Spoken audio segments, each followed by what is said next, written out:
Pai, obrigado por deixar tanta coisa nessa terra, e principalmente a Tua Palavra, para nos ajudar a Te conhecer. Eu peço que o Senhor abençoe essa aula. Estamos começando a teologia própria, na teologia sistemática. Eu preciso de Ti, me ajude e abençoe cada pessoa que vai ouvir, em nome de Jesus, amém. Então, teologia própria. Aqui na folha, na introdução, temos a palavra definição. Hoje em dia, quando usamos a palavra teologia, eu já expliquei que tem várias teologias, mas a palavra teologia em si quer dizer um estudo sobre Deus. Quem é Deus? Quem é Ele?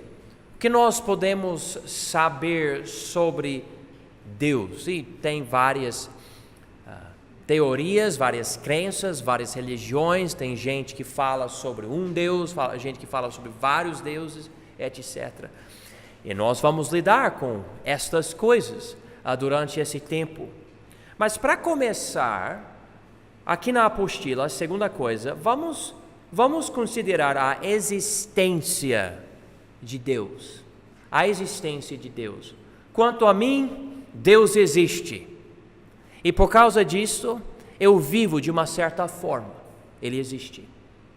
E quanto a mim, Deus existe e Ele é benevolente, Ele é bondoso, Ele é maravilhoso, Ele é misericordioso. Quanto a mim, eu tenho certas razões, mas estou falando de mim, esse Deus. E quanto a mim, há um Deus só. Não há 15, não há 20, mas um Deus só. Mas falando somente sobre essa ideia de existir um Deus, eu não posso ver Ele, ou sentir o cheiro dele. Eu sou um pastor, Deus me mostra coisas no meu coração através do Espírito dele, mas eu nunca ouvi a voz de Deus, nunca. Por que eu digo que Deus existe? Um Deus invisível, que eu nunca nem ouvi, eu digo que Ele existe. Quem aqui acredita que Deus existe? Levanta a sua mão. Quem para você é uma convicção, para você, Deus tem que existir mesmo? Levanta a sua mão. Eu também, eu sou assim. Mas tem muita gente que fala que não, Deus não existe. E como você pode? Tem dois grupos. Um grupo que é grupo de ateus, que diz que Deus não existe, é uma pregação, Deus não existe.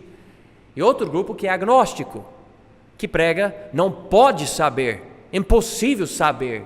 Você já viu Deus? A pessoa fala, não, nunca vi. Então você não sabe que Ele existe.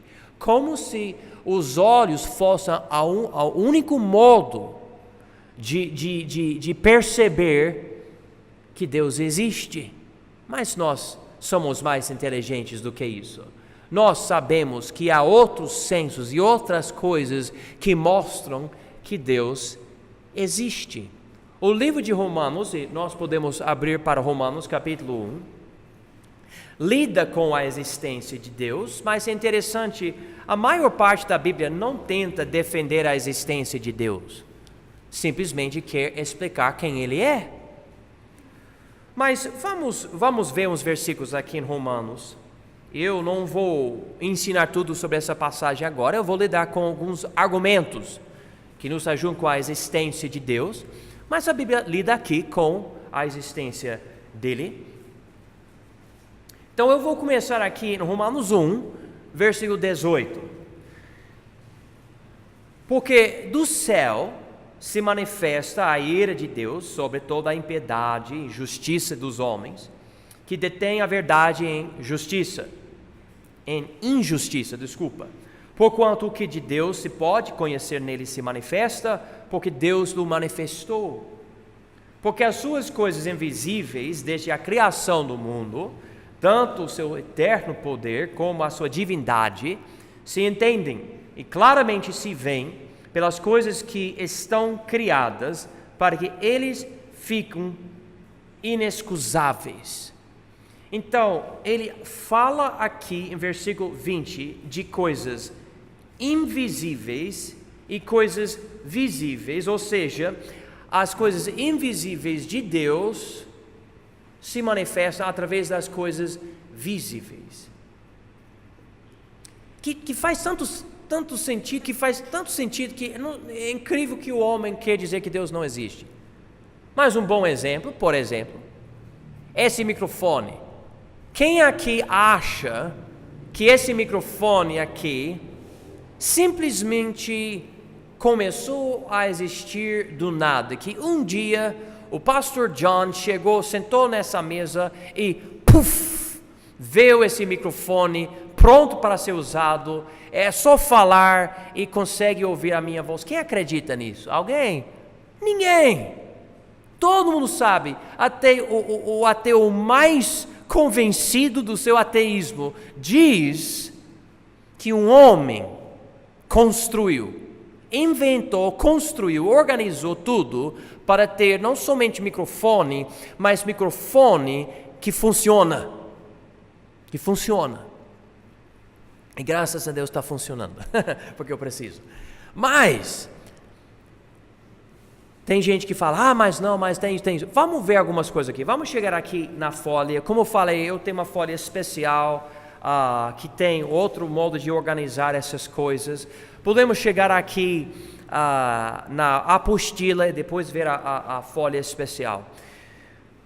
A crença na existência de Deus é baseada em vários argumentos filosóficos que se baseiam na observação da criação e da consciência. Eu mostrei para os irmãos Romanos 1, versículos 18 e 20, que fala sobre a criação. Romanos 2 também lida com a consciência. Então, criação e consciência, dois aspectos da nossa vida que revelam Deus, a existência dele para nós. A Bíblia, ainda que não use os nomes destes argumentos, estabelece os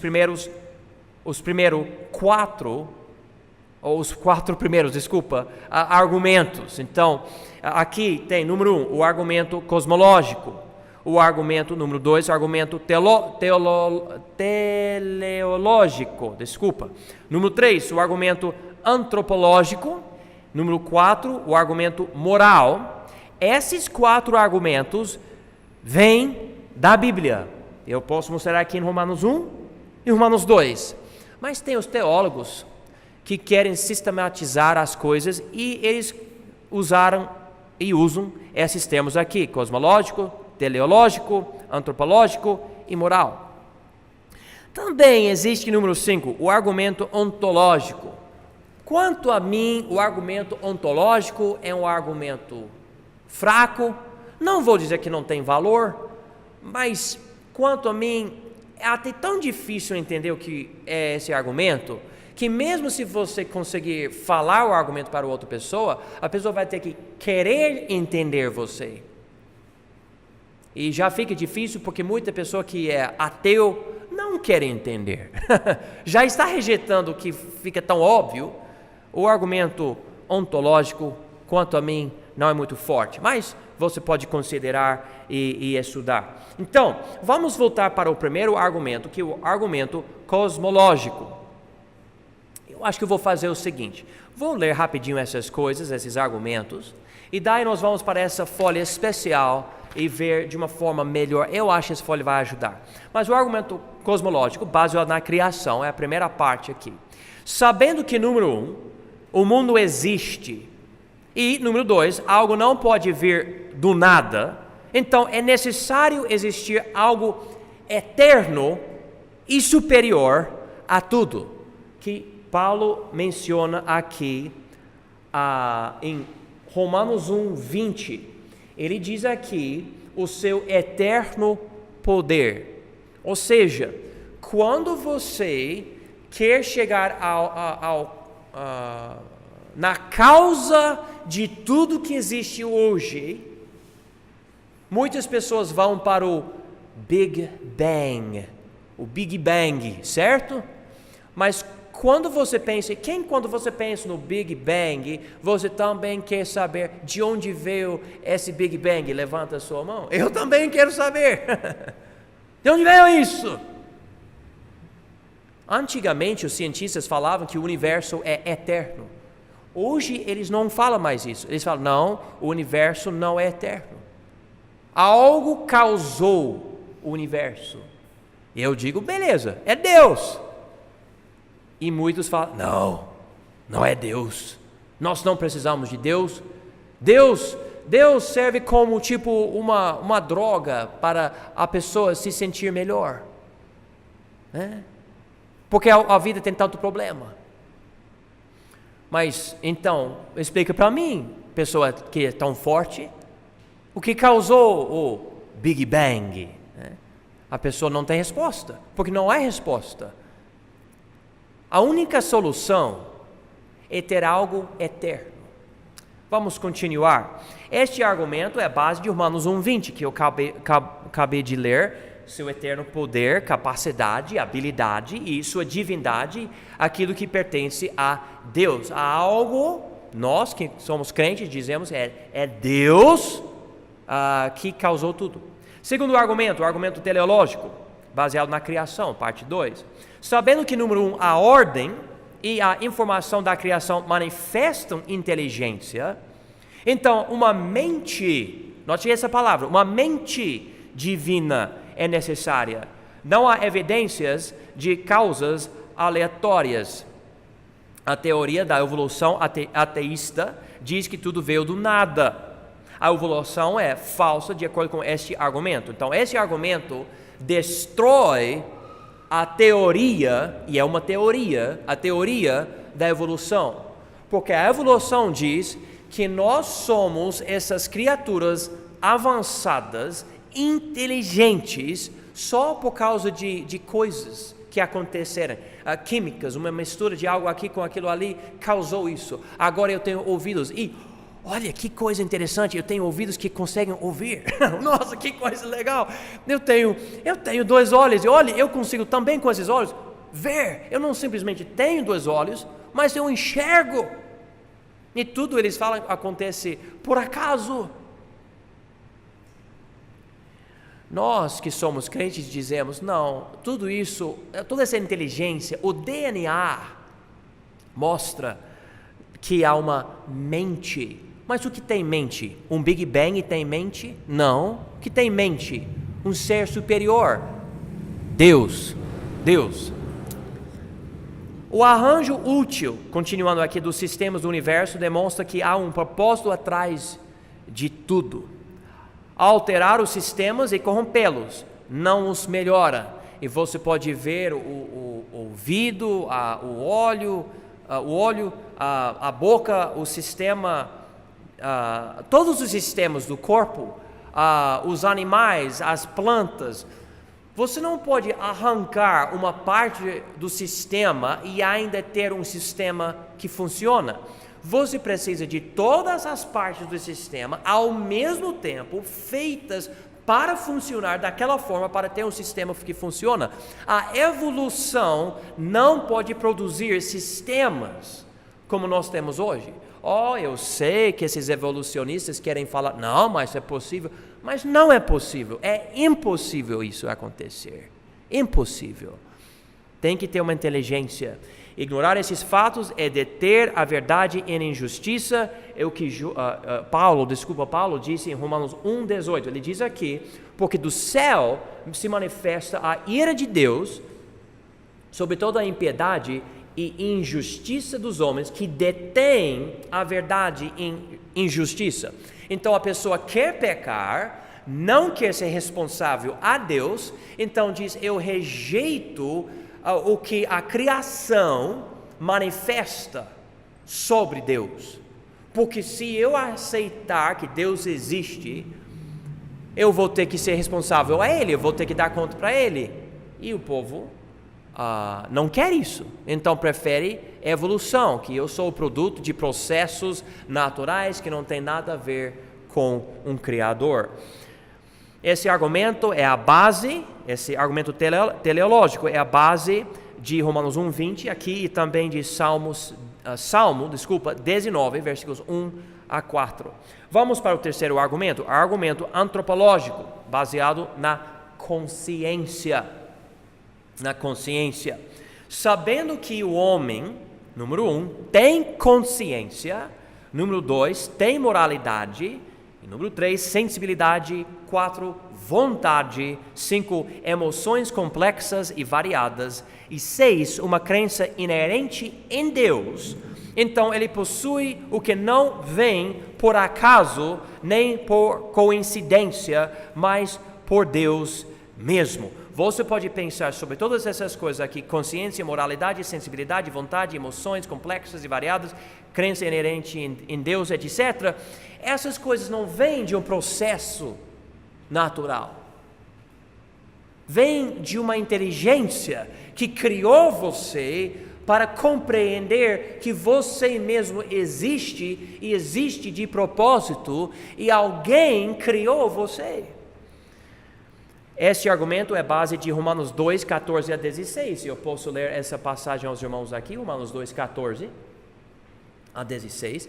Porque quando os gentios que não têm lei fazem naturalmente as coisas que são da lei, não tendo eles lei, para si mesmos são lei, ou seja, têm uma moralidade, os quais mostram a obra da lei escrita em seus corações, testificando juntamente a sua consciência e os seus pensamentos, quer acusando-os, quer defendendo-os, no dia em que Deus há de julgar os segredos dos homens por Jesus Cristo, segundo o meu evangelho. Minha consciência, que diz que tem algo errado, tem algo certo nesse mundo, mostra que há um grande legislador que criou o certo e que é contra o errado. Essa consciência. O homem naturalmente, ele quer fazer o que ele quer fazer, qualquer tipo de coisa. Eu quero isso, eu vou pegar, que é roubo, não é? Mas na gente, ainda que queiramos pecar, dentro de nós existe essa sensibilidade, essa moralidade. Eu quero roubar, eu quero o dinheiro que esse cara tem, mas eu sei que é errado roubar. Por quê? Porque há algo em mim chamado minha consciência, que manifesta que eu vou dar conta da minha vida um dia. Como que eu vou explicar isso através de causas naturais, de processos naturais? Não existe nada. Mas se existir um Deus moral, um legislador, daí faz todo sentido. Próximo argumento é o argumento moral. Mas é a mesma coisa aqui. Sabendo que a consciência do homem reconhece que há um bem e um mal, então precisa existir um legislador divino. Este argumento é a base de Romanos 2, 14, 16. Eu acabei juntando aqui. Na verdade, o argumento antropológico enfatiza as partes do homem que não tem nada a ver com processos naturais, inclusive a moralidade, mas também, me desculpe, eu acabei confundindo um pouco aqui, mas a consciência. Ou, por exemplo, eu percebo que algo é bonito. Por que um animal que veio de processos naturais vai querer dizer, é bonito isso? Ou por que um animal de processos naturais vai dizer, eu amo você? Não faz sentido falar isso se você é somente um animal que chegou de processos naturais. Mas se você foi feito por uma inteligência, faz muito sentido você reconhecer o que é bonito, o que é feio, o que é bom, o que não é bom. Tudo isso faz sentido. Eu não quero passar muito tempo aqui com o argumento ontológico, mas deixe-me ler para vocês. Se você entender, muito bem. Se não, tudo bem. Mas é o argumento ontológico. Sabendo que a ideia de Deus já existe na mente humana, necessita da existência de Deus na realidade.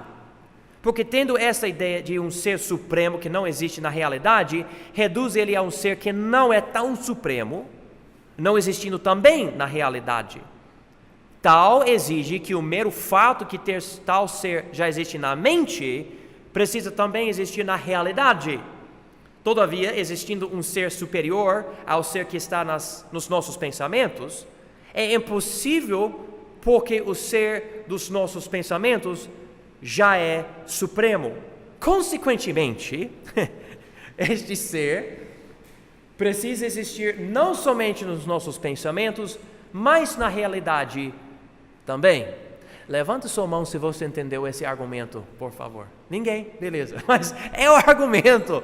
E um argumento antigo. Veio de um homem chamado Anselmo, anos e anos atrás. Este o argumento mais criticado, é complexo e exige algumas premissas, não tem base bíblica, ou seja, a Bíblia não fala sobre isso. Existe uma existência de algo superior exige que a existência de algo é superior à mera ideia dele e, consequentemente, exige a sua necessidade. E eu não quero passar muito tempo com esse argumento, porque, quanto a mim, não vou dizer que não tem valor, mas eu não vejo que tem muito valor. Vamos para essa folha aqui. Eu vou lidar com as mesmas coisas, mas de uma forma mais dividida. 10 argumentos que estabelecem a existência de Deus. E eu dividi aqui a criação, consciência, consequências da fé e lógica. Lógica tem aquele argumento ontológico, mas vamos para esses da criação rapidinho. A primeira causa. Então, esse é um argumento, 10 argumentos que estabelecem a existência de Deus. A primeira causa. Tudo que existe tem causa, ou seja, um princípio.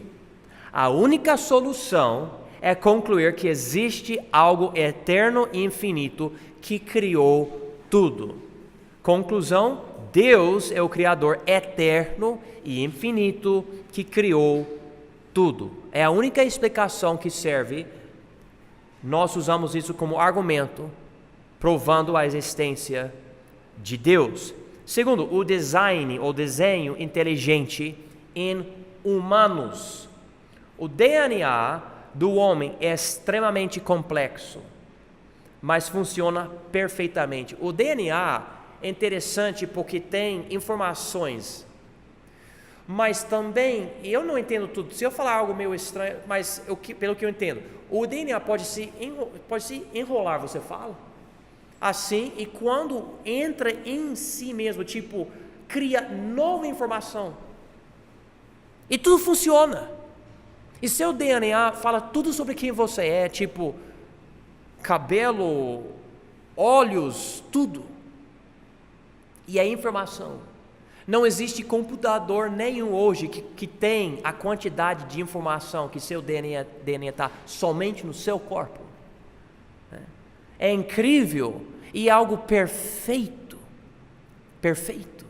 Hoje os cientistas estão descobrindo essas coisas. A estrutura física do homem, da informação do DNA é perfeita para o ambiente. Como eu gosto de brincar, Deus não colocou as narinas aqui porque a gente morreria na chuva. A água entrando, vocês entendem, certo? Não vai dar certo, sabe? Você não nasceu com olhos embaixo dos seus pés, né? Não, você tem aqui para ver. E você tem 2 para ver a distância melhor. Você tem 2 ouvidos que têm orelhas para você perceber. Alguém pode falar, eu só tenho 2, mas é suficiente para alguém que fala algo ali, para eu perceber que a pessoa está ali. Não é interessante isso? E eu tenho unhas, eu tenho dentes, eu tenho língua. Com essa boca, você já pensou sobre a quantidade de coisas que você pode fazer com a boca? Você pode saborear as coisas, você pode comer as coisas, você pode falar com pessoas, você pode gritar, chamar atenção, você pode fazer vários barulhos diferentes, tudo com a boca. Você pode transformar vidas com essa boca, porque você pode falar algo tão poderoso e sai de você. Não é interessante isso? Sai da sua boca sons que outra pessoa ouve e entende na consciência. Não é incrível isso? Eu acho incrível. É só a boca. O cérebro tão inteligente, Você pode entrar no site na internet hoje e você vê um cara fazendo algo absolutamente incrível. Como que ele consegue? Porque tem cérebro. Ele consegue pensar e fazer aquilo. Então é o design. Então, conclusão, o homem demonstra que veio de uma inteligência superior. O design ou desenho de inteligência no universo. O universo cheio de forças poderosas tem toda a razão para se destruir. Você já pensou sobre os buracos negros, sobre os planetas, sobre as estrelas, sobre todas essas forças, a gravidade, tudo, tem tudo isso. E em vez de tudo fazer assim, e explodir e perder vida, não, na verdade temos um sistema de estrelas e constelações, e você pode usar a lua e o sol e as estrelas como um relógio e um calendário perfeito. E você olha toda noite, você pode saber. Se você conseguir ler as estrelas e tudo, você sabe. Você pode ler, né? Mas todos esses planetas e luas e estrelas e tudo tem poder, tem gravidade, mas não há problema nenhum. Ninguém está aqui pensando, um dia a lua vai cair. Ninguém está com esse medo. É perfeito. E a Bíblia diz em Gênesis 1 que Deus criou esses seres celestiais para as estações, ou seja, são nosso relógio, são nosso calendário. E até hoje nós temos nosso calendário lunar e nosso calendário solar, até hoje, né? Todavia não se destrói, mas tem ordem, beleza e até vida orgânica, porque nós estamos aqui. Você pode alterar onde a terra está um pouco para lá, para cá, e a gente morre, mas estamos no lugar certinho, Conclusão, há um Criador poderoso que governa o universo, As leis da física. Esse é o argumento. Eu tenho um livro inteiro que diz que é o melhor argumento que prova que Deus existe. É sobre as leis da física. Mas criam um equilíbrio perfeito, preservando ordem e vida. Você nota as leis da física e são sempre a mesma coisa. Falando das leis, não entra em conflito. Sempre a mesma coisa. Amanhã você vai acordar e tudo vai funcionar da mesma forma.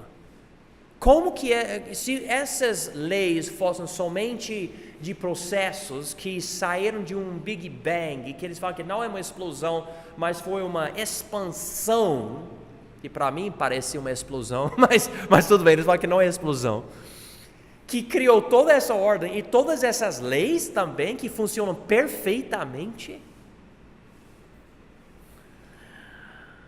As leis não mudam e não afetam ou invadem o território das outras leis. Conclusão, há um ser inteligente que criou e controla as leis da física. Irmãos, eu vou parar aqui hoje à noite, mas é algo para pensar.